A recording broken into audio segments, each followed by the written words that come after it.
안녕하세요. 의학교육학 개론 10번째 주차 수업입니다. 10번째 챕터의 제목은 헬스케어 에듀케이션, 즉 보건의료 전문직 혹은 보건의료와 관련된 교육에서 시뮬레이션에 대해서 다루고 있습니다. 이번 챕터의 구성은 다음과 같습니다. 앞선 다른 챕터와 마찬가지로 오버뷰와 인트로덕션 파트가 있고 마지막에 컨클루전과 참고 문헌 및 추가 읽을 거리가 나와 있습니다. 그 사이에 있는 내용들을 보면 다음과 같습니다. 가장 먼저 시뮬레이션이 무엇인지에 대해서 간단히 살펴보고 그 다음에 그렇다면 왜 보건의료 전문직 교육에서 시뮬레이션을 왜 사용하는지를 알아보도록 하겠습니다. 그래서 실제로 시뮬레이션이 어떤 목적으로 혹은 어떤 방식으로 무엇을 위해서 사용되는지를 살펴보는 것이 그 다음 파트가 되겠고요. 시뮬레이션을 왜 사용하는지와도 관련이 되겠지만 그렇다면 시뮬레이션을 사용했을 때 얻을 수 있는 이득 혹은 장점은 무엇인지도 살펴보도록 하겠습니다. 시뮬레이션을 효과적으로 사용하는 방법이 무엇인지 이어서 설명되고 있고 시뮬레이션을 활용한 학습 사건, 러닝 이벤트를 정확히 어떻게 번역해야 될지가 다소 애매하긴 하지만 대체적으로 보았을 때 학습을 위해서 시뮬레이션을 어떻게 활용하는 것이 좋을지 세 단계에 걸쳐서 Brief, Immersion, Debrief and Feedback 이 세 단계로 나눠서 각각의 단계를 설명하고 있습니다. 그럼 지금부터 하나씩 차례로 내용을 자세히 살펴보도록 하겠습니다. 가장 먼저 오버뷰입니다. 이 챕터의 내용을 아래와 같이 5개의 문장으로 요약하고 있습니다. 첫 번째는 헬스케어에서 시뮬레이션은 강력한 학습을 위한 강력한 도구다 라는 것이 첫 번째 요약입니다. 물론 그렇기 때문에 학습에 매우 파워풀하게 유용하고 효과적으로 사용될 수 있기 때문에 시뮬레이션이 널리 교육에서 사용되는 사용되리라 생각합니다. 두 번째 요약은 시뮬레이션은 교육 최대치의 어떤 효용, 최대한의 효용을 얻기 위해서는 교육과정 내에 잘 통합되어야 한다 라는 말입니다. 그래서 교육과정 내에서 시뮬레이션을 부분 혹은 시기에 따라서 사용될 수 있을 텐데 그것이 다른 교육과정의 요소들과 잘 어우러져야 한다는 의미일 것입니다.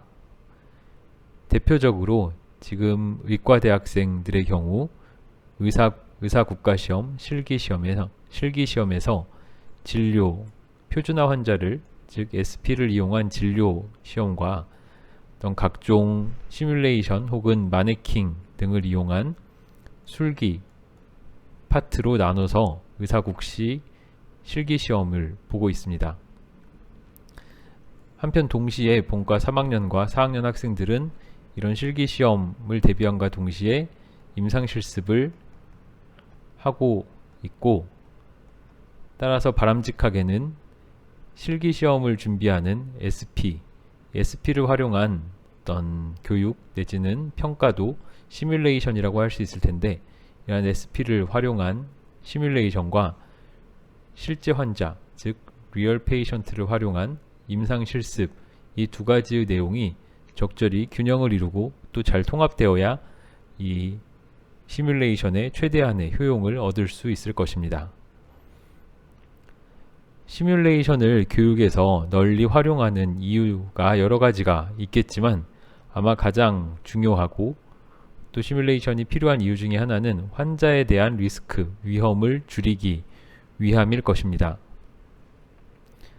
그래서 실제 환자에게 어떤 술기든 혹은 꼭 침습적이지 않더라도 비침습적인 병력 청취 혹은 신체 진찰이라고 하더라도 그것이 직접적으로 환자의 어떤 위해를 가하진 않지만 어쨌거나 환자에게 가장 어떤 효용이 높은, 환자에게 도움이 될 수 있는 진료를 하기 전에 충분히 시뮬레이션 상황에서 연습을 하는 것입니다. 그렇게 시뮬레이션에서 충분히 연습을 한 다음에 실제 환자, 여기서의 페이션트는 당연히 리얼 페이션트를 얘기하는 것일 테고, 이렇게 실제 환자에게 위험을 줄일 수 있는 것이 바로 시뮬레이션의 중요한 역할 혹은 시뮬레이션을 활용하는 이유가 되겠습니다.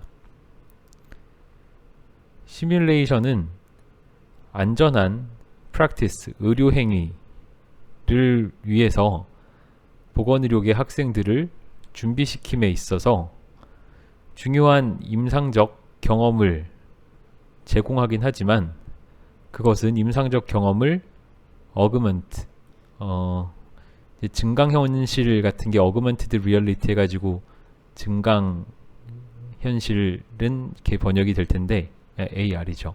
어그먼티드 리얼리티인데, 이와 마찬가지로 실제의 클리니컬 익스피리언스, 이 클리니컬 익스피리언스는 위에서와 마찬가지로 리얼 페이션트에 대한 혹은 실제 병원 현장에서의 임상 경험을 이야기할 텐데, 그러한 실제 임상 경험을 더 증강하고, 즉 그것을 더 강화시키고 임상 경험으로부터 더 많은 것을 배울 수 있게 하는 역할을 하겠지만 절대로 그것을 대체하지, 리플레이스 하지는 못한다 라는 것을 네 번째로 강조하고 있습니다.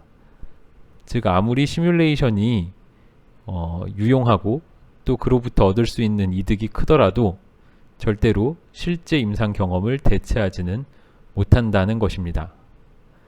다시 본과 3학년, 4학년 학생들의 예로 돌아가서, 학생들이 표준화 환자를 대상으로 아무리 많은 연습을 하고 혹은 표준화 환자를 대상으로 다양한 임상 표현에 대해서 진료 혹은 술기 혹은 신체 진찰 연습을 하더라도 그것이 실제 입원 환자 혹은 실제 외래 환자를 대상으로 하는 것을 절대로 대체할 수는 없을 것입니다.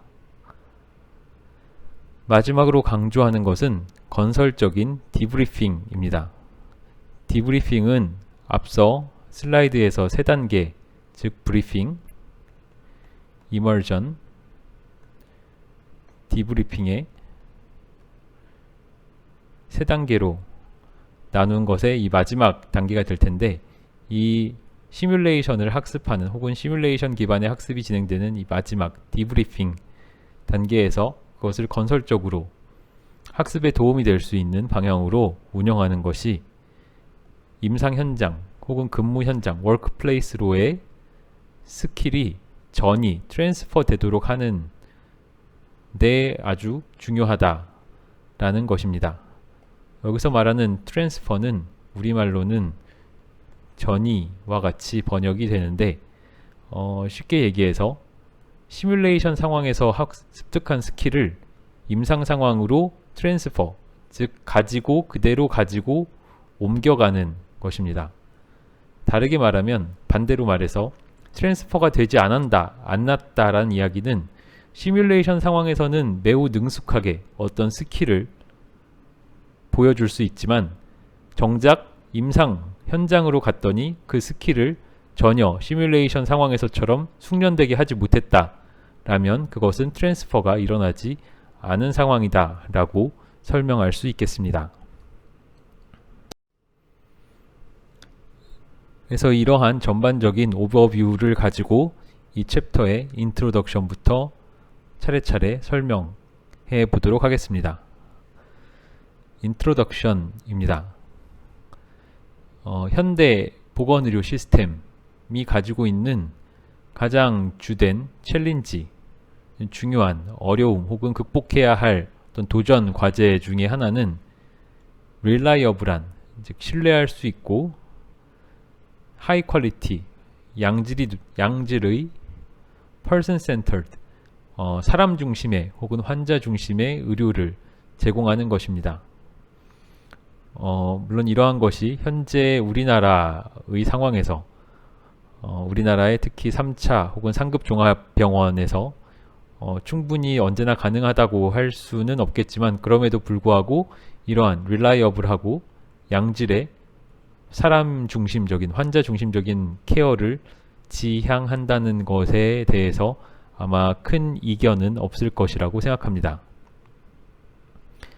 릴라이어블 하다는 것은 평가에서도 혹은 설문조사 같은 데서도 reliability라는 것이 나옵니다. 그래서 보통 신뢰도가 높다는, 다른 말로 하면은 같은 검사 혹은 같은 시험을 반복해서, 예를 들면 테스트 1, 테스트 2, 테스트 3, 테스트 4, 이게 만약에 어떤 술기라고 한다면 스킬 1번, 스킬 1번을 다시 하고 똑같은 스킬, 첫 번째 스킬을 두 번째, 세 번째 반복하더라도 그것이 항상 일관되게 어느 정도의 일정한 퀄리티 혹은 일정한 결과를 내어준다는 것이 이 reliability의 의미입니다.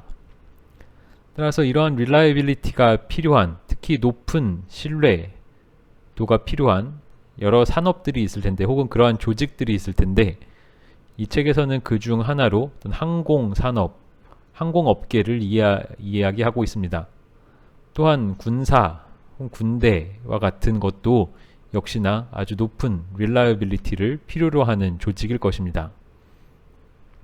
그래서 생각해 보시면 어떤 파일럿들이 비행 시뮬레이션을 하거나 군사 작전에 대한 어떤 전쟁, 전투 시뮬레이션을 하는 것들이 영화라든가 어떤 기사 등등에서 많이 묘사되곤 할 텐데, 거기로부터도 얼마나 이 시뮬레이션이라는 것이 개개인의 퍼포먼스를 향상시키고 또 전체적인 시스템을 강화하는데 효과적이고 효율적으로 사용될 수 있는지 보여주는 또 다른 분야에서의 예시라고 할 수 있겠습니다. 그래서 이렇게 항공업계나 어떤 군사와 관련된 분야라든가, 혹은 여기서 이 책에서 주로 다루고 있는, 그리고 이 수업에서 다루고 있는 보건의료 시스템 같은 데에서는 이 시뮬레이션을, 실제 상황을 늘 실제 상황에서 연습을 할 수 있는 것이 아니기 때문에 시뮬레이션 상황에서의 연습을 아주 중요하게 그리고 효과적으로 잘 사용하는 것이 중요하다라고 할 수 있겠습니다. 그래서 일련의 질문, 아까 초반에 제 챕터의 순서에서 말씀드린 시뮬레이션이 무엇이고 왜 시뮬레이션을 사용하며 어떤 목적으로 시뮬레이션이 주로 사용되고, 시뮬레이션의 장점은 무엇이고, 시뮬레이션을 효과적으로 사용하기 위해서는 어떻게 하는 것이 좋으며, 실제로 시뮬레이션 기반의 학습을 어떻게 짜는 것이 구조화하는 것이 좋은지에 대한 이런 일련의 질문들을 바탕으로 이 챕터에서는 다양한 형태의 시뮬레이션과 그것들의 활용에 대해서 살펴볼 예정입니다. 그렇다면 가장 먼저 시뮬레이션은 무엇인가? What is simulation? 이란 질문에 대한 어떤 이 책의 설명부터 살펴보도록 하겠습니다. 많은 의학교육 혹은 어떤 분야든 어떤 특정 단어에 대한 정의가 유일한 경우는 거의 없을 것입니다. 마찬가지로 시뮬레이션이란 단어에 대한 정의도 유일하진 않을 텐데, 이 책에서 인용하고 있는 어떤 정의는 다음과 같습니다. 시뮬레이션은 테크닉이며 테크놀로지라고 할 수는 없고 어떤 테크닉인데, 그 테크닉의 목적이 실제의 경험을 대체하거나 혹은 증폭시키는 데 있고, 이 실제 경험을 증폭시킴에 있어서 어떤 지도, 의료 혹은 의사와 같으면 선배 의사 혹은 상급 의사의 지도에 따른 경험을 바탕으로 실제 경험을 대체하거나 어떤 더 증폭하기 위한 테크닉이라고 할 수 있다고 정의 내립니다. 그래서 이렇게 함으로써 실세계의 상당 부분을 복제하게 되는데, 실제 세계의 상당 부분을 단순히 복제만 하는 것이 아니라 특히나 그것이 상호작용이 상호작용이 가능한 형태로 실세계의 상당 부분을 복제하는 그런 경험을 제공하게 해주는 그런 테크닉을 시뮬레이션이라고 한다라고 정의합니다. 그래서 이것만 가지고는 다소 앞으로 나올 구체적인 실예를 통해서 볼 때 조금 더 잘 이해가 되지 않을까 합니다. 그렇지만 여기 있는 어떤 주된 용어 같은 것들은 한 번씩 살펴보셨으면 좋겠습니다. 그래서 시뮬레이션의 장점은 학습을 더 강화한다는 것입니다. 물론 시뮬레이션이 앞서 요약 오버뷰에서 실제 환자를 완전히 대체할 수 없다고는 했지만 적어도 부분적으로는 어느 정도 대체하거나 혹은 그와 유사한 경험을 제공할 수 있고 혹은 실제 경험을 아까 어그먼트 한다고 했는데 비슷한 맥락에서 더 증폭시킬 수 있는 실제 경험의 효용을 더 확대시킬 수 있는 그것이 바로 시뮬레이션이 되겠습니다. 시뮬레이션에 사용되는 것은 어떤 신체 모델, 흔히 이제 팔 모형, 상완 혹은 하완부의 모형이라든가 피부 모형과 같은 것도 있겠고 그런 모형이 아니더라도 표준화된 환자, 표준화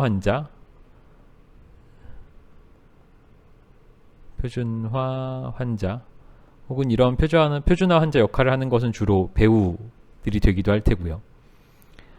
혹은 재탄생한 여기서는 이제 가상의 그러니까 어떤 가상 공간을 컴퓨터 프로그램을 통해서 이용되는 그런 가상의 임상 상황 혹은 어떤 게임을 활용한 것도 모두 다 시뮬레이션에 포함되는 것들이라고 할 수 있겠습니다. 그래서 시뮬레이션이 얼마나 현실을 충실히 반영하고 있는가 혹은 얼마나 현실과 실제와 유사한가 라는 것을 fidelity 라는 용어로 표현하곤 합니다. 한국어로는 보통 충실도로 번역이 됩니다. 그래서 예컨대 high fidelity라고 하면은 고충실도라고 번역이 되고 고충실도라고 하면은 거의 실제 현장에 가깝게 예컨대 어떤 병동의 모습을 거의 실제와 똑같게 옮겨놓은 듯한 혹은 거의 그렇게 실제와 같은 형태로 옮겨놓은 시뮬레이션 상황이라면 이제 하이 피델리티라고 할 수 있겠습니다. 그래서 이 충실도의 수준을 칼로 자르듯이 혹은 어디까지가 저충실도고 어디까지가 중충실도고 어디부터가 고충실도인지를 나누는 기준이 아주 엄격하게 되어 있진 않고 다소 임의적인 부분이 있긴 하지만 기본적으로 이 fidelity 충실도라는 개념을 활용하고 있고 여기서 말하는 것처럼 그렇지만 실제로 그런 fidelity가 정말로 의미하는 것이 무엇인가에 대해서는 그에 비해 다소 모호하다고 할 수 있겠습니다. 이처럼 시뮬레이션 기반의 학습 혹은 시뮬레이션 상황을 다룬 시나리오와 같은 것에서 방금 말한 fidelity라는 용어가 아주 명확하게 정의되거나 혹은 아주 명확하게 설명할 수 있지 않은 부분이 있다 보니 결국 fidelity 그리고 reality와 같이 뭔가 유사하지만 조금씩 다른 단어 사이에서의 의미에 대한 혼란이나 차이가 존재하고 있습니다. 그래서 먼저 리얼리티에 대해서 살펴보면 리얼리티에 대해서도 여러 가지 정의가 있겠지만 특히 이제 여기서는 시뮬레이션 상황에서의 리얼리티가 무엇인지에 대한 여러 정의가 있겠지만 이 책에서 인용하고 있는 것은 아래와 같은 셋으로 리얼리티를 구분한 정의입니다. 그래서 하나는 물리적 현 리얼리티라고 하면 이것도 명확한 한글 정의 혹은 용어는 없지만 어떤 현실감이나 혹은 실제감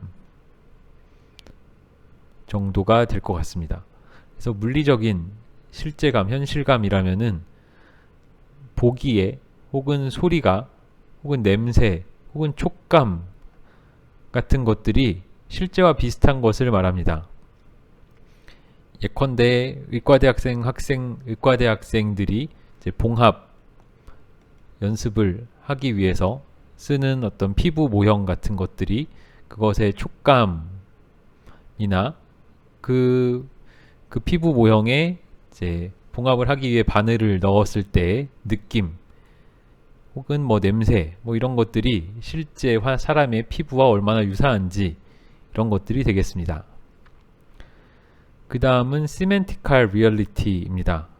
이는 주로 어떤 시나리오에 관해서 이야기를 하게 되는데 시나리오 기반의 시뮬레이션을 진행한다고 할 때 그 시나리오의 스토리, 그 이야기 진행, 시나리오 자체가 얼마나 실제, 현실에 비슷하게 짜여져 있는지가 Semantical Reality가 되겠습니다.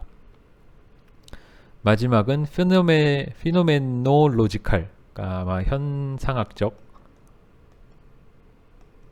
그래서 위에 거는 글쎄요, 의미론적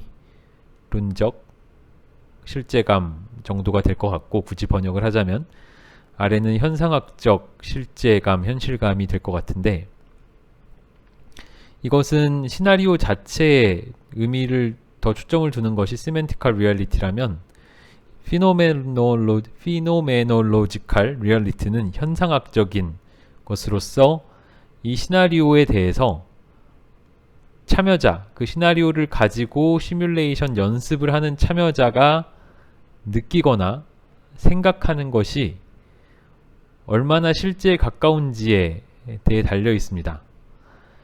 그러니까 예를 들어서 시나리오가 아무리 실제에 가깝게 쓰여져 있다고 하더라도 정작 그 시나리오를 가지고 연습을 하는 그 학습자 혹은 참여자가 그 시나리오를 받았을 때 느끼거나 생각하는 것이 주관적인 부분이 있겠죠. 또 기존의 경험과 관련돼 있을 수도 있고 그것이 현실과 크게 다르다면 Semantical Reality가 있더라도 Phenomenological Reality는 낫다라고 볼 수도 있겠습니다.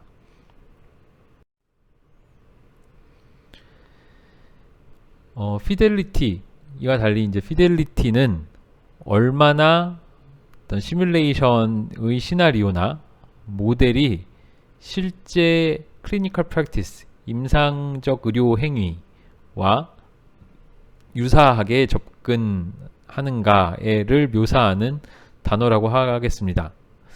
사실 보고 있자면 피델리티하고 리얼리티가 서로 어떻게 다른지 사실 저도 아주 명확하게 딱 와닿지는 않는 것 같습니다. 솔직히 말씀드리자면 다만 이제 아셨으면 하는 것은 어쨌거나 시뮬레이션에 대해서 모든 시뮬레이션이 다 동일하지 않고 그 시뮬레이션은 얼마나 실제와 비슷한지를 판단하는, 그것을 묘사하는 용어가 fidelity 혹은 뭐 reality라는 것이 있고,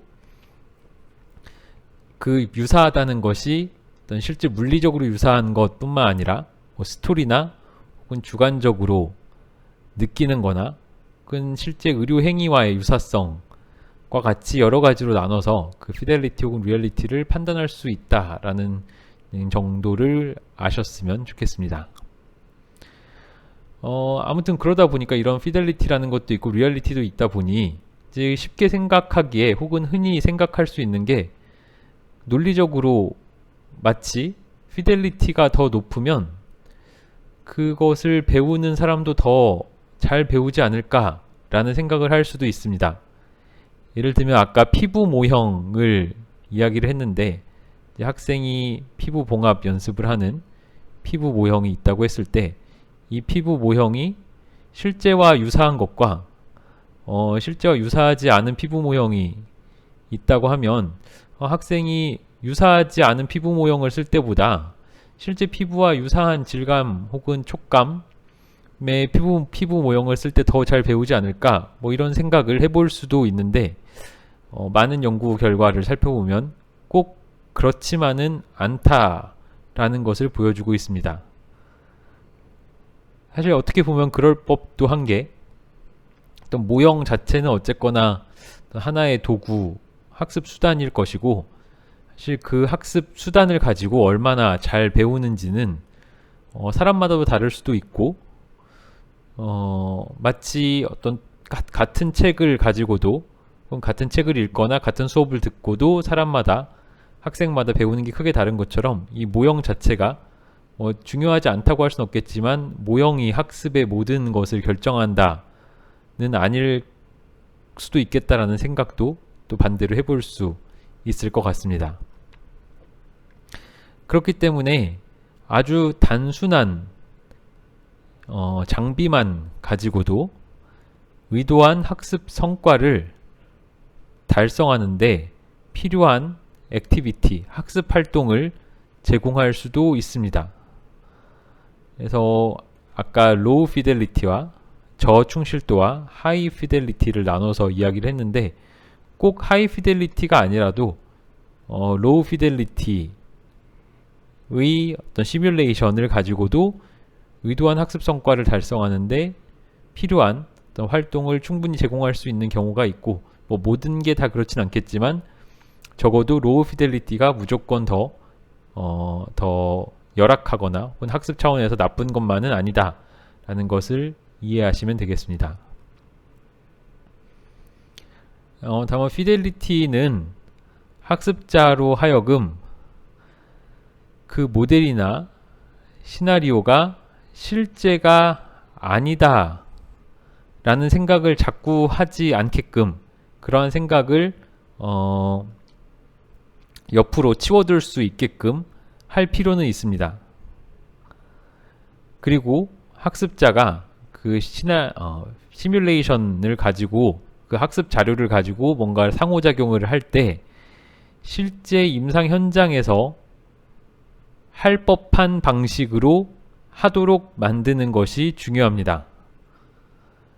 이것은 disbelief, 이걸 disbelief를 어떻게 번역하는 것이 좋을지 모르겠는데, 어쨌거나 belief의 반대가 되겠고, 어떤 불신 혹은 뭐 의심 정도가 될 텐데, 그러니까 의심을 중단하는 거죠. 그래서 대표적인 것이, 다시 한번 이제 의과대학생의 예로 돌아가자면은 SP가 있을 때 SP를 대하는 본과 3학년 혹은 4학년 학생들의 어떤 흔히 할 수 있는 저지를 법한 실수 중에 하나는, 어쨌거나 이 SP는 무조건 신체 건강한 성인 남녀일 확률이 매우 높기 때문에 어떤 신체 진찰을 해도 아무런 이상 소견이 발견되지 않을 것이다 라는 어떤 시험에 적합한, 시험에 특화된 가정이나 태도를 보일 수도 있겠습니다. 그렇게 되면 이 SP를 대상으로 하는 신체 진찰이나 병력 청취 혹은 이 학생이 보이는 모습이, 이것이 시뮬레이션이라는 것을, 이 전체적인 상황이 시뮬레이션이라는 것을 알기 때문에 이 학생들이 실제 임상 현장에서 보이는 모습과 상당히 다를 수 있습니다. 그런 경우 이 주어진 상황이 시뮬레이션이라는 상황에 따라서 학생의 행동이 달라지는 것이고, 그보다는 이런 시뮬레이션에 대한 의심이나 불신 같은 것을 밀어놓고 혹은 중단시키고, 혹은 이것이 하나의 픽션이라고 했을 때 이러한 픽션에 대해서 내가 충실히 실제처럼 임하겠다는 컨트랙트, 계약을 한다는 의미에서 픽션 컨트랙트와 같은 태도를 가지고 시뮬레이션에 임해야 단순히 피델리티가 높고 낮고 한 것보다 더 중요하게 어떤 실제 시뮬레이션이 얼마나 더 학습에 기여할 수 있느냐에 영향을 줄 것이라는 의미로 이해해 주시면 되겠습니다. 그래서 단순히 피델리티가 높고 낮고가 중요한 게 아니라 그것이 학습자로 하여금 얼마나 불신을 내려놓고 혹은 이게 시뮬레이션 상황이라는 것을 자꾸 생각하지 않게 하고 그럼으로써 실제와 가깝게 행동하게 만들 수 있느냐, 그런 게 더 중요하다라고 이해하시면 되겠습니다. 그렇다면 이러한 의미에서 왜 시뮬레이션을 어떤 보건의료 학습자, 보건의료 전문직 교육에서 왜 시뮬레이션을 사용하는지에 대한 이유를 간단히 살펴보도록 하겠습니다. 헬스케어 에듀케이션에서 시뮬레이션을 사용하게 만드는 이유 혹은 드라이버 혹은 그 유도, 그렇게 유도하는 것은 여러 가지 이유가 있겠습니다. 한 가지 가장 중요한 것 중에 하나는 헬스케어 프랙티셔너, 그러니까 뭐 의료인 혹은 의료를 행하는 사람, 의료를 프랙티스하는 사람, 의료 행위를 하는 사람이 실제 환자와 상호작용을 하기 전에 일정 수준까지 훈련되어야 한다라는 그런 기대가 있는 거죠. 반대로 말하면 실제 환자가 있는데 어떤 의료인이 이 환자에게 가서 의료 행위를 하기 전에 일정 수준에 미달하는 상황이었다 라는 그러한 모습을 이제 기대하지 않기 때문에 일정 수준 이상을 갖춘 후에 환자에게 가기를 기대하기 때문에 시뮬레이션을 활용하는 것이 하나의 이유일 것입니다. 그래서 시뮬레이션을 통해서 인지, 심동, 정의, 의적 영역에 대한 학습, 즉 지식과 knowledge와 스킬, attitude와 같은 것을 모두 학습할 수 있다라는 것이 시뮬레이션의 장점이 되겠습니다.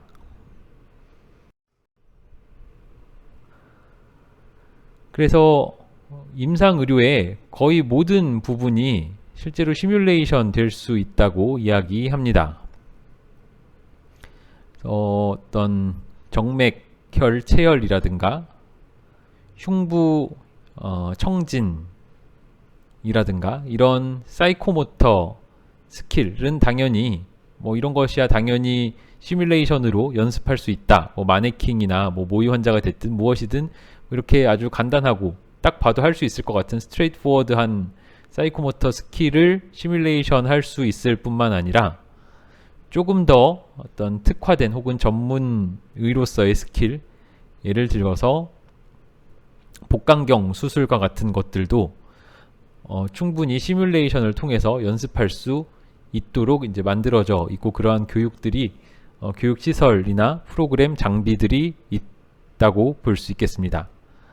그래서 레벨 오브 시뮬레이션을 이렇게 테이블 10에서 마이크로, 메소, 매크로로 나눠서 하고 있는데, 마이크로 레벨의 시뮬레이션이라고 하면은 개개인의 스킬을 향상시키는데, 즉 한 사람 한 사람의 술기 수행 능력을 향상시키는 거고, 정맥혈, 체열 같은 것이 어떤 개개인이 하는 술기가 되겠습니다.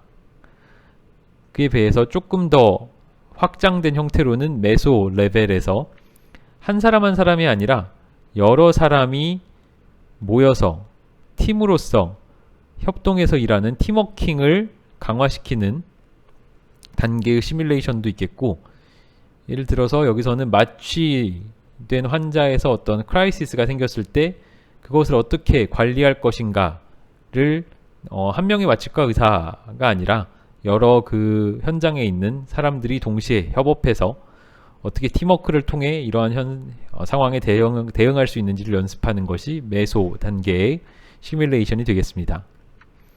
세 번째로 매크로는 조직 전체의 피트니스를 강화시키는 것입니다. 그래서 메이저 헤모리지가 어떤 임상 현장에서 발생했을 때 그것을 이건 아마도 이제 이게 하나의 팀이라면 이것은 여러 팀들이 존재하는 상황에서 여러 팀들의 협력을 어떻게 이뤄낼 수 있을까를 연습하는 것이 이런 매크로 상황에서의 시뮬레이션 혹은 매크로 레벨의 시뮬레이션이라고 할 수 있겠습니다. 시뮬레이션을 활용해서 연습할 수 있는 것에는 커뮤니케이션 스킬도 있겠습니다. 그래서 표준화 환자나 연기자를 활용해서 커뮤니케이션 스킬을 연습할 수도 있겠고, 방금 전에 메소 레벨에서의 시뮬레이션을 이야기한 것처럼 팀 매니지먼트, 시뮬레이던 모의 상황에 어떤 크라이시스가 발생했을 때 팀 매니지먼트, 팀 단위에서 복잡한 환자 관리가 어떻게 이루어질 수 있는지를 연습하는 것도 시뮬레이션으로 향상시킬 수 있는 스킬이 되겠습니다. 그래서 그런 상황을 리허설, 연습한다거나 조금 더 강화하고, 또 한편으로는 실제 상황이 발생하기 전에 만약 이러한 상황이 발생하면은 팀의 혹은 작업의 구조를 어떻게 리프레이밍 할 것인가, 이런 크라이시스의 상황에서는 물론 원래 팀원이나 혹은 원래의 팀들이 기존의 역할을 그대로 수행하는 것이 아니라 이 크라이시스에 맞게 변형되고 리프레이밍 될 필요가 있기 때문에, 그렇다면 그런 상황에서 어떻게 리프레이밍을 할 것인가에 대한 시뮬레이션도 해볼 수 있겠습니다. 방금 지금까지 얘기한 것과 같은 어떤 프로시저럴 스킬, 프로시저나 커뮤니케이션 스킬 말고도 논 테크니컬 스킬, 그래서 여기서는 인지적인 부분, 혹은 행동적인 부분, 혹은 사회적 스킬과 같은 부분도 연습할 수 있다고 되어 있고, 이런 논 테크니컬 스킬이 당연히 좋은 임상적 수행 능력에 있어서 테크니컬 스킬만큼이나, 즉 아까 얘기한 경맥혈 체열과 같은 그런 테크니컬 스킬만큼이나 이런 논 테크니컬 스킬이 또 중요하기 때문에 이런 것도 실제로 향상시킬 수 있다라는 것이 많은 연구를 통해서 보여지고 밝혀지고 있습니다. 그렇다면 시뮬레이션을 어떤 용도로 활용할 수 있을까요? 이에 대해서 이 책에서는 7개의 R로 시작하는 7개의 단어를 가지고 시뮬레이션의 잠재적 활용에 대해서 어떤 것들이 있는지 설명하고 있습니다. 첫 번째 R은 리허설입니다. 리허설은 그 단어의 뜻 그대로 환자 관리, 매니지먼트에 있어서 특히 흔하지 않은 레어한 클리니컬 이벤트를 연습하는데 유용하게 활용될 수 있습니다. 이것이 첫 번째의 용도고, 두 번째는 강화, reinforcement입니다. 그래서 이 강화라는 것은 overlearning에 어떤 초점이 있다고 볼 수도 있겠습니다. 어떤 스킬 같은 것들을 대표적으로 CPR이 될 텐데, 단순히 이 리허설하고 차이점은 단순히 그것을 연습해 보는 것 혹은 대비해 보는 것을 넘어서서 오토매틱, 어떤 상황에서 거의 무의식적으로 자동적으로 어떤 행위를, 의료 행위를 할 수 있게끔 오버러닝, 과학습이라고 번역을 할 수 있을지 모르겠는데, 이제 과학습하는 것입니다. CPR과 같은 위급한 상황에서도 예컨대 몸이 기억하는 대로 자동적으로 반응할 수 있도록 연습하는 용도로 시뮬레이션을 reinforcement 목적으로 활용할 수 있겠습니다. 세 번째는 리디자인입니다. 재설계라고 할 수 있을 텐데, 이 재설계는 테스트베드라는 단어의 핵심이 있다고 볼 수 있겠습니다. 그래서 어떤 새로운 프로시저나 시스템을 개발할 수도 있고, 그런 것을 만들 때 있어서 실제 현장에 도입하기에 앞서 테스트베드로서 이것이 잘 돌아갈 수, 구현될 수 있을지를 점검하는, 그래서 만약에 이 테스트베드에서 잘 구현되지 않는다면 그에 따라 시뮬레이션 도입하고자 하는 그 새로운 프로시저나 시스템을 재설계하는 목적으로 시뮬레이션을 활용할 수 있을 것입니다. 네 번째는 리서치입니다. 그래서 표준화된 임상 시나리오를 반복적으로 어떤 리프로듀스 함으로써 여러 사람들 혹은 각각의 어떤 의사 혹은 의료인들을 여러 번의 시간 혹은 긴 시간에 걸쳐서 수행 능력을 분석하거나 비교하는 것입니다. 그래서 리서치는 아마도 어떤 의학교육 관련된 연구에서 많이 활용될 수도 있을 것 같습니다. 그래서 A라는 스킬을 익히는 데 있어서 1번 시뮬레이션 방법이 더 효과적으로 A라는 학습에 유용한지 혹은 2번 시뮬레이션 방법이 더 유용한지를 가지고 A라는 스킬을 어떤 방법으로 했을 때 더 잘 학습할 수 있는지를 예컨대 RCT와 같은 연구 방법을 통해서 비교한다면 둘 중에 더 효과적인 방법으로 A라는 스킬을 학습시키는 어떤 커리큘럼 혹은 과목 혹은 코스 등을 개발할 수 있을 것입니다. 다섯 번째 R은 리프레이밍입니다. 그래서 리프레이밍이라는 표현은 여기서 의미하는 바는 기준에 미달하는 substandard, 기준에 미달하는 퍼포먼스, 수행을 혹시 그러한 기준에 미달하는 퍼포먼스가 있는지 탐색해보고 거기에 어떤 요인이 그러한 substandard한 퍼포먼스에 기여하는지를 분석하고 이를 통해서 애초에 그 퍼포먼스에 대해서 가지고 있었던 어썸션이 무엇이고 그것을 리프레이밍 함으로써 퍼포먼스를 개선할 수 있게끔 하는 것입니다. 다소 앞서 이야기했던 리디자인과 비슷한 측면이 있는데 앞서 리디자인에서는 프로시저나 시스템에 대한 얘기였다면 특히 이제 새로운 프로시저나 시스템에 대한 이야기였다면 이 리프레이밍은 지금까지 기존에 해오던 즉 existing 기존에 해오던 어떤 프로시저나 퍼포먼스가 있는데 그것을 실제 상황에서 이 퍼포먼스를 계속 점검한다는 것은 어려운 일이고 그래서 시뮬레이션 상황에서 기존까지 해오던 퍼포먼스를 점검하고 이 퍼포먼스에 대해서 어떤 수행에 대해서 무엇을 잘못 생각하고 있었던 것인지 우리가 가정하고 있었던 어떤 가정이 틀린 건 아닌지 같은 것을 점검하는 특히 어떤 기준에 미달하는 충분히 스탠다드에 도달하지 못한 퍼포먼스에 대해서 그것을 점검하고 기존의 방식이나 생각을 리프레이밍하는 방식으로 시뮬레이션을 사용할 수 있다는 게 이 다섯 번째 용도가 되겠습니다. 여섯 번째는 레귤레이션입니다.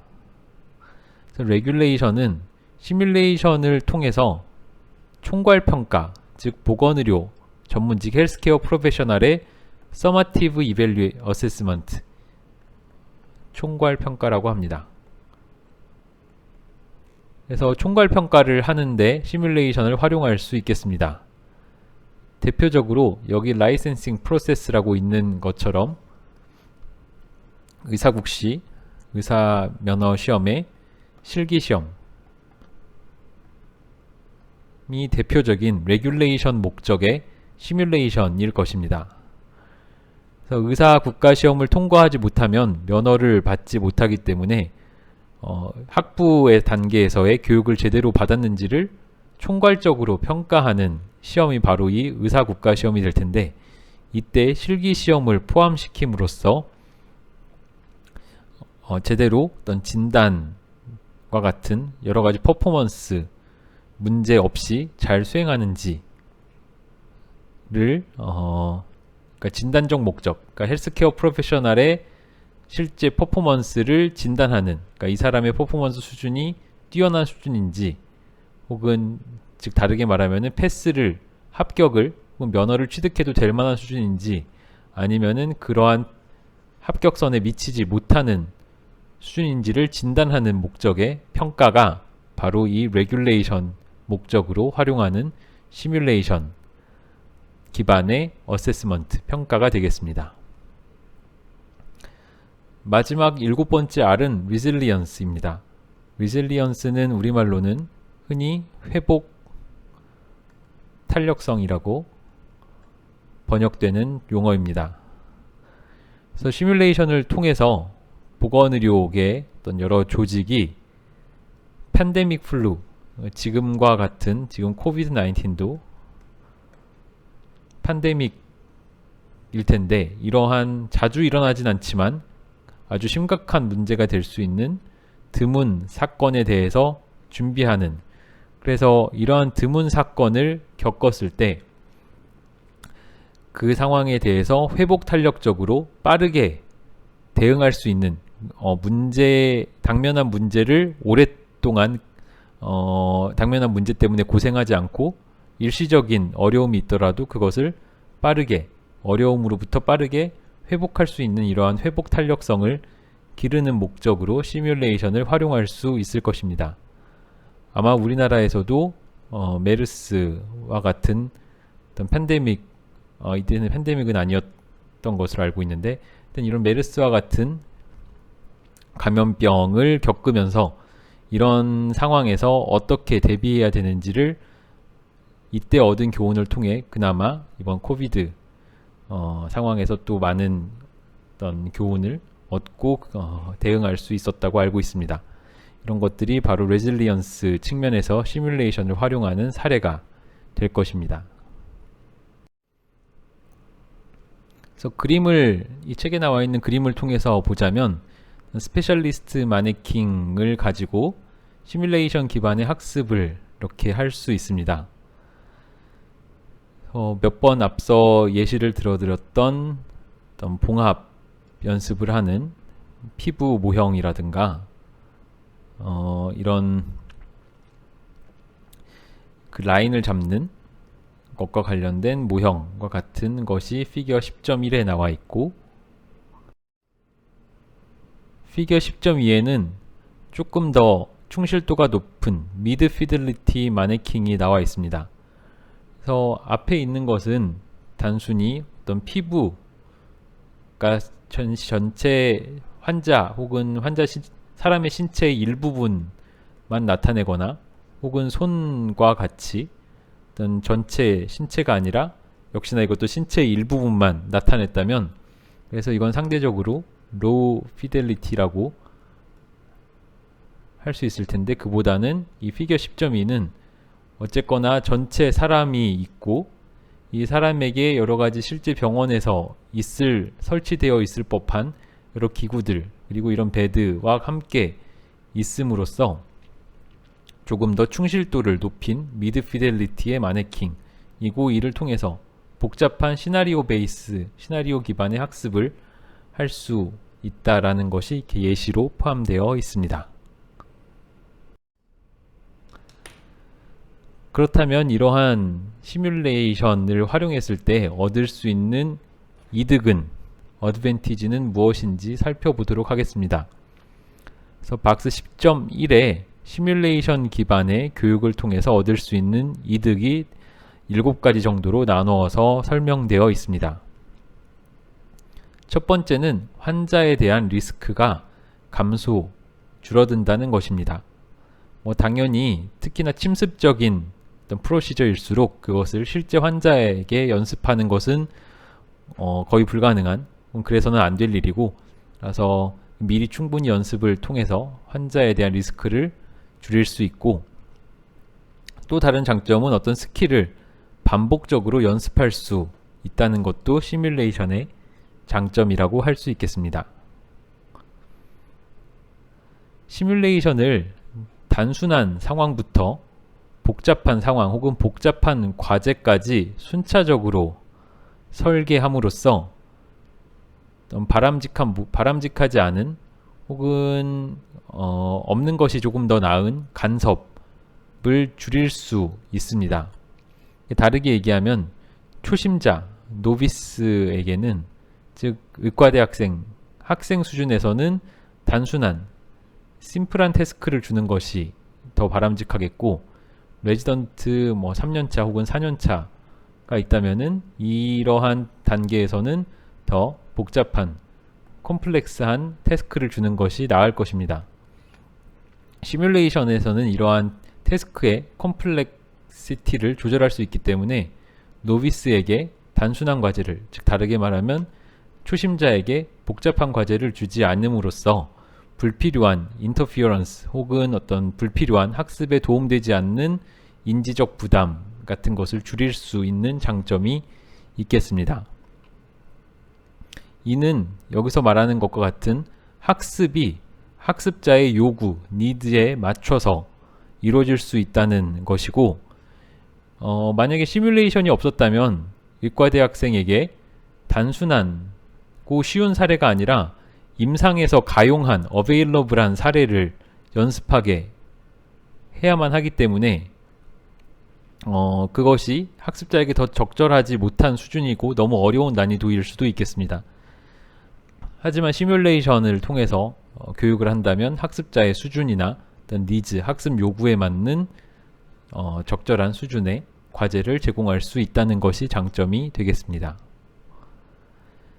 이렇게 학습자의 수준에 맞는, 니즈에 맞는, 그리고 반복적으로 연습할 수 있는 어떤 여러 시뮬레이션 연습을 통해서 학습한 내용이 더 오래 기억에 남고, 즉 리텐션이 오래되고 또 퍼포먼스의 정확도가 향상될 수 있겠습니다. 앞서 시뮬레이션의 활용 용도에서 나온 것처럼 리허설이라든가 혹은 앞서 시뮬레이션의 용도 중에 나왔던 레질리언스와 같은 것처럼 흔하지 않은 드문 희귀한 사건에 대해서도 릴라이어블하고 규칙적으로 정기적으로 반복적으로 그 스킬을 다시 한번 연습하고 재생산해 내는 과정을 밟을 수 있다는 것도 시뮬레이션의 장점이 되겠습니다.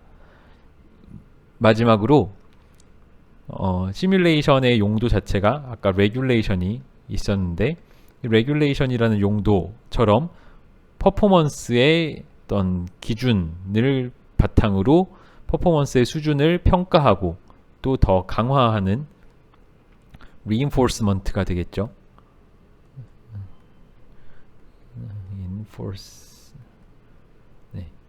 평가하거나 강화하는 용도로 시뮬레이션을 활용할 수 있다는 것도 시뮬레이션의 장점이 되겠습니다. 그래서 이렇게 시뮬레이션의 장점을 요약해서 얘기한 것처럼 시뮬레이션의 아주 가장 큰 이점, 효용 중에 하나는 보건의료 상황에서 일어나는 여러 사건들을 학습 가능한 청크, 묶음이나 혹은 단위로 나눠서 학습자의 속도에 맞게 전달할 수 있다는 것입니다.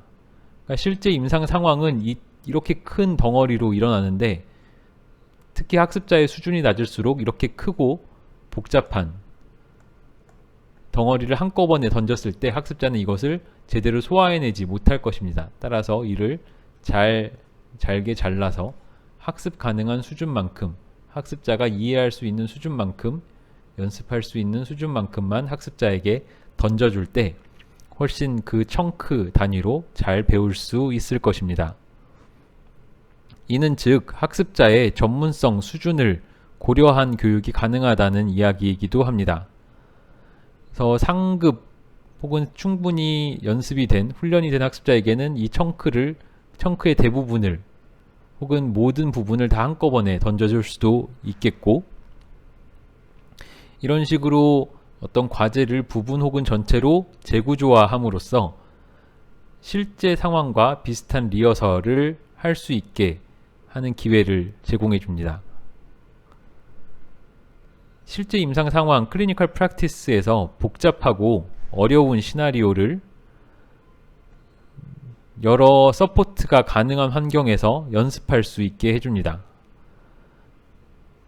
그래서 실제 임상 상황에서 필요한 요소들이 A, B, C, D, E, F와 같은 것들이 여러 개 있고, 이 모든 요소들이 다 존재함으로써 상황이 매우 복잡해지는데, 이 중에 A라는 요소를 서포트 해줌으로써 학습자는 예컨대 B, C, D, E, F에 대해서만 어떤 시뮬레이션 상황에서 연습을 하게 되고, A라는 이것이 의료진이 되었던 어떤 시설이나 장비가 되었던 A라는 상황에 서포트를 충분히 받는 상황에서 B, C, D, E, F를 연습한다면 아마 실제 상황에서는 A라는 서포트를 더 찾아 나서거나 혹은 직접 적극적으로 서포트가 주어지지 않아도 활용할 수 있거나 이런 능력까지 함께 키울 수 있을 것입니다. 그리고 이 모든 상황이 환자에게 위해, harm을 가하지 않고 안전한 상황에서 탐색하고 또 스스로 자신의 행동을 성찰해 볼 수 있다는 것이 무엇보다 시뮬레이션을 활용하는 가장 큰 어드밴티지라고 할 수 있겠습니다. 네, 그렇다면 이러한 시뮬레이션의 어떤 장점을 최대한 활용하기 위해서 어떻게 하는 것이 가장 좋을지에 대해서 다음 파트에서 살펴보도록 하겠습니다. 모든 교육 과정 혹은 어떤 교육 단위, 수업이 다 그럴 텐데 시뮬레이션 베이스 러닝 역시 다른 교육 과정상의 요소들과 잘 통합될 때 가장 효과적인 그리고 높은 성과를 낼 수 있을 것입니다. 그래서 어떤 전체적인 과제를 전체적으로 접근하는 방식이라든가 단순한 것부터 복잡한 과제까지 차츰차츰 빌드업 혹은 쌓아나가는 것이라든가 그리고 이렇게 교육과정에 통합되어야만 여러 교육이 서로 파편화되고 서로 분절화되고 그래서 각각 따로 노는 그런 현상을 피할 수 있기 때문입니다. ILO는 Intended Learning Objective라고 이제 도입부에서 오버뷰에서 본 바가 있는데, 이러한 의도한 학습 성과와 관련된 피드백이 제공되어야 시뮬레이션에서 배운 내용을 새로운 환경, 새로운 상황 혹은 실제 임상 현장으로 전이할 수 있을 것입니다. 그래서 학습이 가장 최대화되기 위해서는 여러 가지 의도한 학습 성과 사이에 얼라인먼트가 건설적으로 잘 이루어져야 합니다. 얼라인먼트가 잘 이루어진단 말은 시뮬레이션에서 배우고자 하는 것은 이건데, 예컨대 수업에서 가르치는 것은 이거고, 시험은 반대로 이걸 보고, 이런 식이면은 이 화살표들이 서로 전혀 얼라인이 되어 있지 않다고 할 수 있겠습니다. 시뮬레이션에서 배우고자 하는 것이나 수업 시간에 배우는 것이나 혹은 임상 실습에서 보고 배우는 것, 그리고 최종적으로 이것을 평가하는 것이 잘 이렇게 정렬되어 있어야 그것이 컨스트럭티브하게 정렬됐다고 할 수 있을 것이고, 즉 의도한 학습 성과나 시뮬레이션 활동이나 피드백, 디브리핑 이런 것들이 서로 이렇게 무작위, 랜덤으로 배치되는 것이 아니라 관련성을 가지고 정렬되어 있어야 합니다.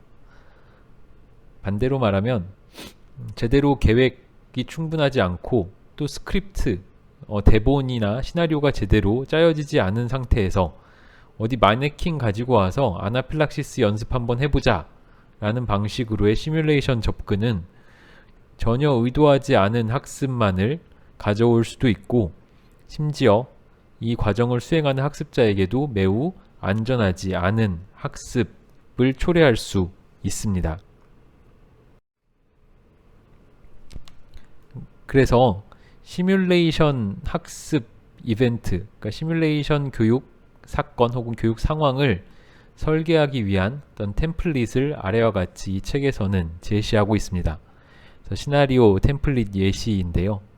가장 먼저 이 시나리오를 통해서 학습해야 되는 성과 혹은 목표가 무엇인지를 정하는 것이 가장 상단에 있고, 브리핑은 주어진 상황이 어떤 상황인지, 환자는 어떻고, 인력은 누가 있고, 현재 상황에 대한 간단한 묘사가 어떻게 되는지를 브리핑하는 것이 그 다음 단계가 되겠습니다. 학습자들의 교육을 지도하는 파실리테이터, 촉진자 혹은 교수자라고 할 수도 있겠죠.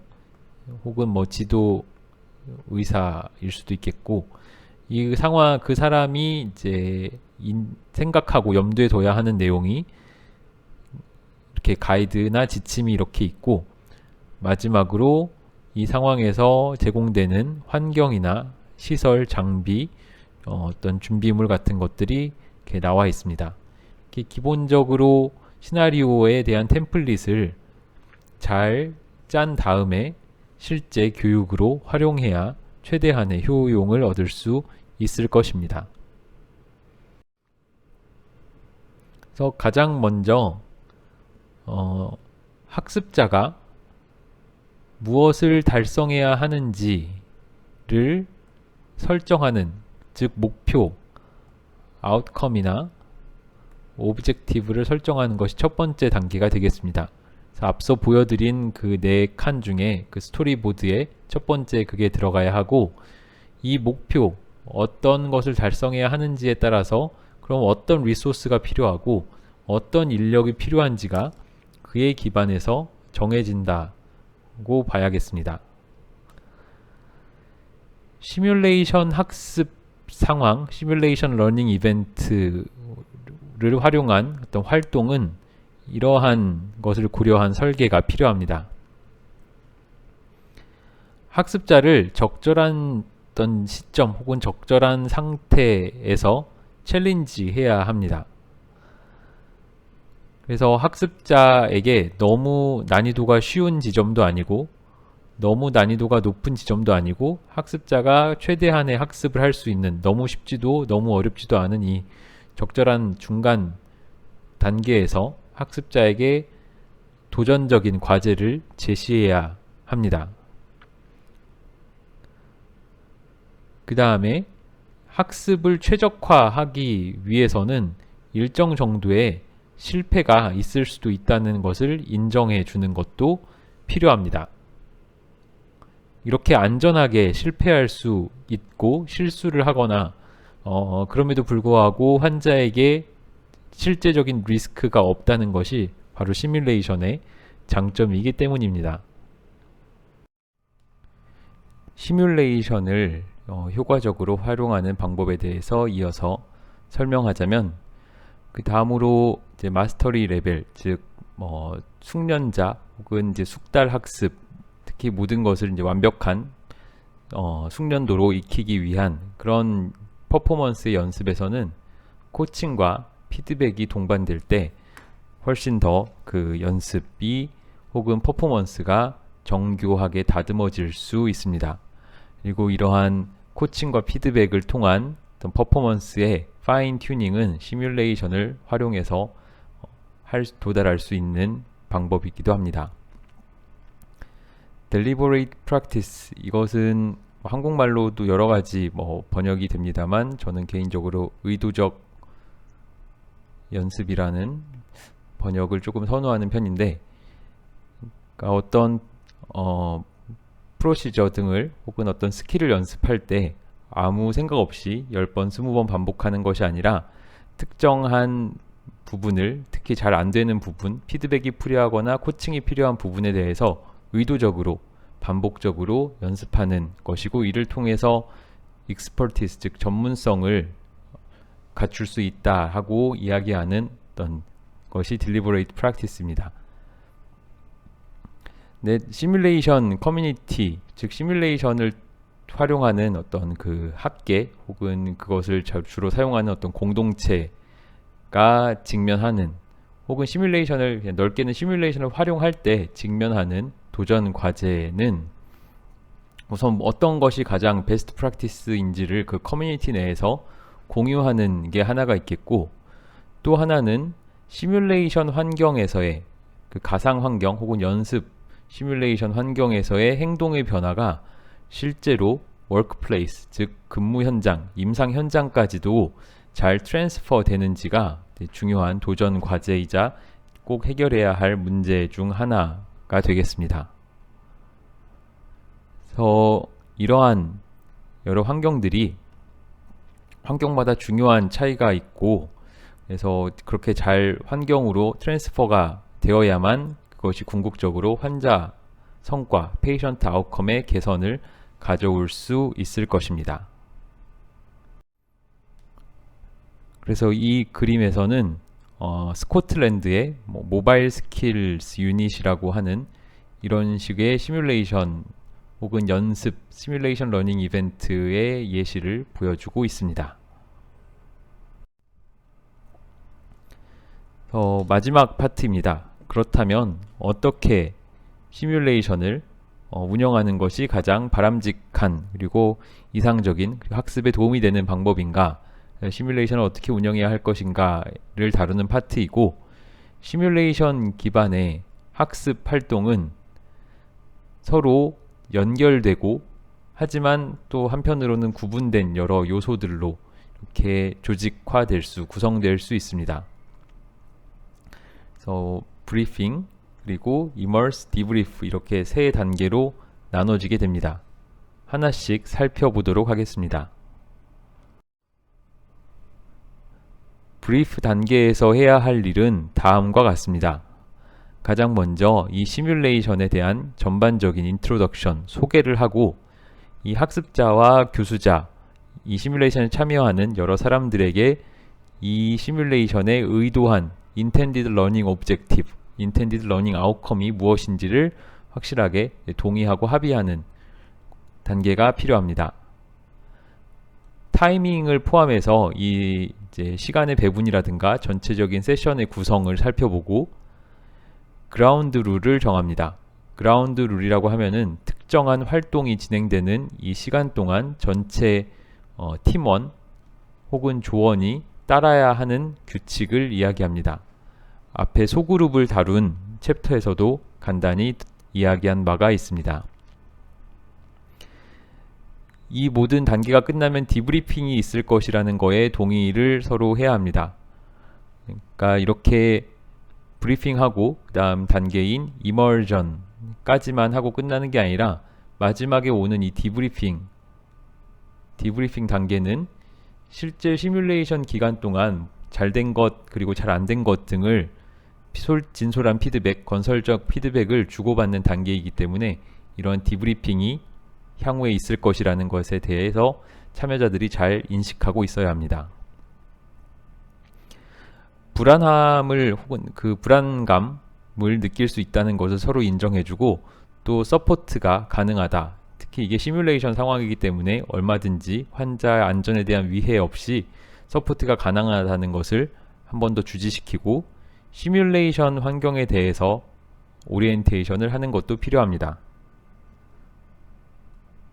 픽션 컨트랙트 그리고 서스펜디드 디스빌리프와 같이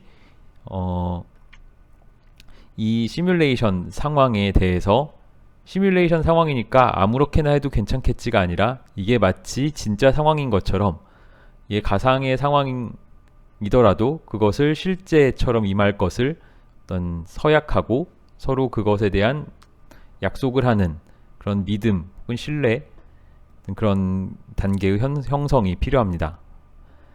마지막으로 시뮬레이션 학습 사건에 대한 오리엔테이션을 할 필요가 있는데, 이 지금 일이 어디서 벌어지는 일이고 어떤 리소스가, 어떤 가용 자원이 무엇이 있으며 어떤 종류의 서포트를 받을 수 있는지와 같은 시뮬레이션이 돌아가는 조건을 확실하게 서로 공유할 필요가 있겠습니다.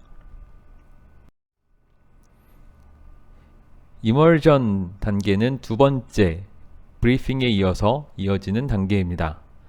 말 그대로 이머스 된다, 즉 이 액티비티에 완전히 푹 빠지는, 거기에 완전히 몰입하는, 참여자가 몰입하는 단계를 의미합니다. 그 상황을 이 상황에 대해서 어떤 개입하지 않는 패컬티 멤버, 교수자 혹은 평가자 혹은 파실리테이터 등 이제 지도 의사가 그 상황을 관측하게 되고, 나중에 이 패컬티 멤버, 이 상황을 모두 관측한 지도 의사는 이 경험이, 즉 이머전 단계가 모두 끝난 후에 피드백이나 디브리핑을 하는데 다시 참여하게 됩니다. 인터럽션, 즉 패컬티 멤버의 어떤 개입이나 중재가 언제 발생하게 될지, 혹은 어떤 서포트가 가능할지에 대한 내용이 어떤 이머전의 초기 단계의 그라운드 룰로서 정해져서 학습자에게 확실히 전달되어야 합니다. 그래서 중간에 지도 의사 혹은 패컬티가 개입을 하더라도, 인터럽션 하더라도 그게 사전에 정해진 규칙에 따라서 개입을 하는 것이고, 혹은 어떤 서포트가 필요할 때 그것을 충분히 잘 활용할 수 있도록, 서포트를 받을 수 있음에도 그거를 놓치는 일이 없도록 이런 규칙 내지는 조건을, 시뮬레이션의 전반적인 어떤 조건을 그라운드 룰로서 잘 모두 시작부에 공유할 필요가 있음을 다시 한번 이머전 단계에서도 강조하고 있습니다.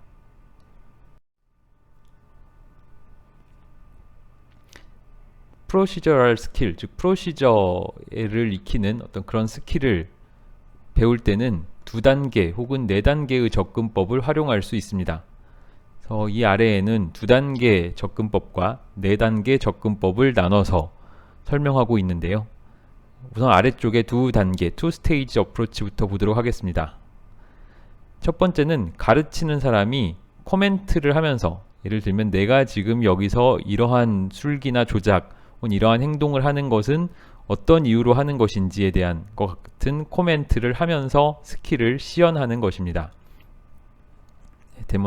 시연하는 것이고, 이것을 보고 나서 학습자가 튜터의 서포트가 제공되는 조건 혹은 그러한 상황에서 자기가 본 것을 한번 시연해 보고, 그리고 다른 모든 학습자들이 그 다음에 튜터 피드백을 받으면서 또 그 스킬을 연습해 보는, 이것이 이제 간단한 2단계가 되겠고, 이것을 조금 더 구체적으로 나눠 놓은 게 이 4단계 접근법이 되겠습니다.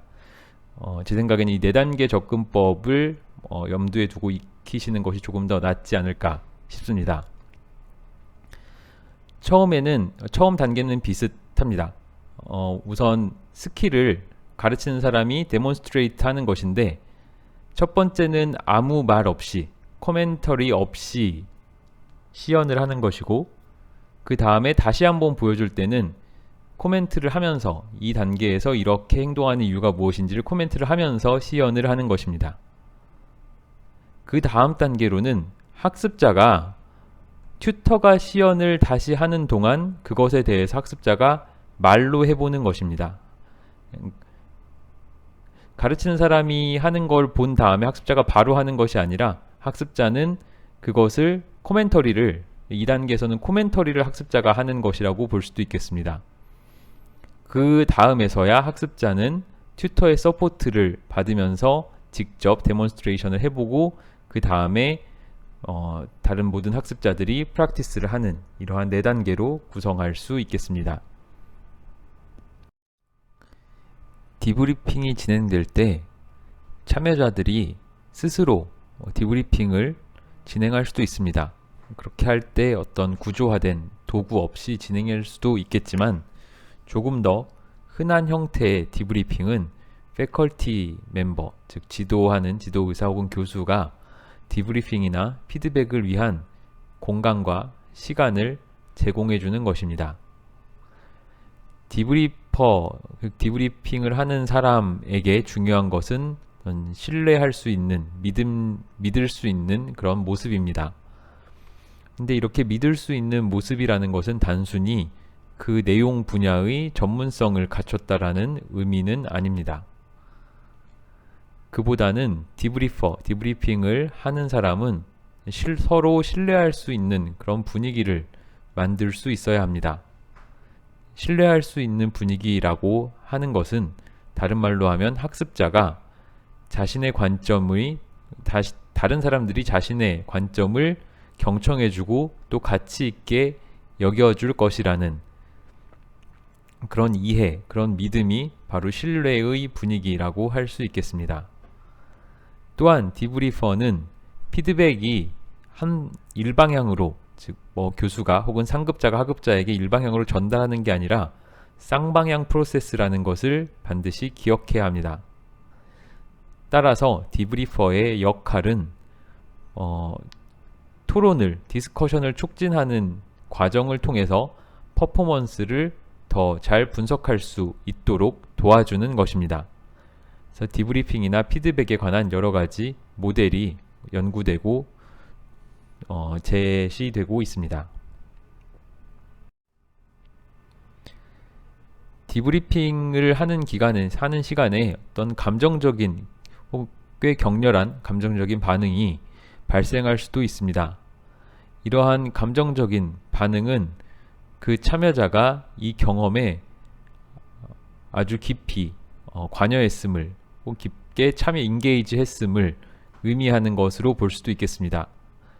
예를 들어서 어떤 시뮬레이션 상황에서 그 시뮬레이션 상황에 있는 환자가 어떤 실수나 부적절한 처치에 의해서 상태가 안 좋아지거나 심지어 사망했다고 했을 때 시뮬레이션이니까 사람이 죽거나 말거나 잘 해결이 되거나 말거나 상관없다라는 생각을 한다면 그 시뮬레이션 상황에 충분히 몰입하지 않았다라고 볼 수도 있고, 그런 상황에서는 감정적인 반응이 일어나지도 않을 것입니다. 반대로 비록 시뮬레이션 상황일지라도 그 상황에서 환자에게 뭔가 잘못됐을 때, 처치에 혹은 어떤 의료적인 실수가 있었을 때 거기에 대한 어떤 자신의 실수 혹은 죄책감 혹은 미안함 등등의 어떤 감정적인 반응을 한다는 건 그만큼 거기에 몰입했고 충분히 제대로 참여했다라는 의미가 될 수도 있다고 설명하고 있습니다. 따라서 이러한 감정적 반응을 충분히 인정해주고 가치 있게 여겨주고 또 의미 있는 학습을 만들어낼 수 있는데 중요하다고 생각하는 것이 필요합니다. 감정적 반응을 이렇게 드러내는 과정을 통해서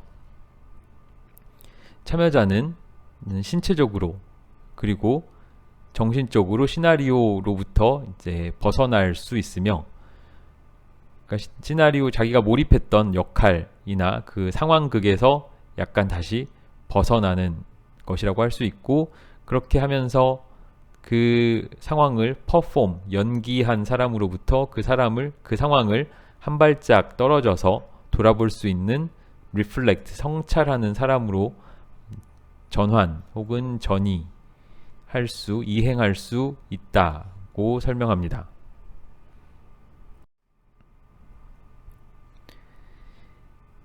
디브리핑이 일어나는 장소는 시뮬레이션이 진행된 환경과 조금 떨어져서 있는 것이 낫습니다.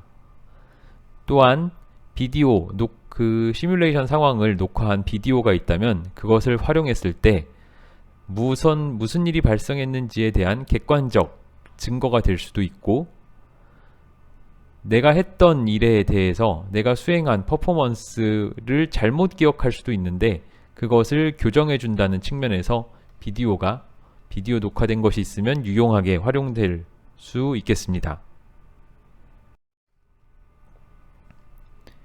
디브리핑은 일종의 파실리테이션, 즉 촉진의 한 가지 형태입니다. 따라서 촉진이란 것은 학습자가 배우는 과정을 파실리테이터, 혹은 촉진자가 옆에서 도와주는 것이고, 그렇기 때문에 디브리퍼가 어떤 인풋을 할지는 이 시뮬레이션에 참여한 참여자, 파티시펀트의 능력이 어떤지, 그리고 그 자신들의 수행, 퍼포먼스를 분석할 수 있는 능력이 어느 정도인지, 또 얼마나 잘 기술할 수 있는지와 같은 그런 능력에 따라 달라져야 합니다. 그래서 역설적으로 높은 수준의 파실리테이션은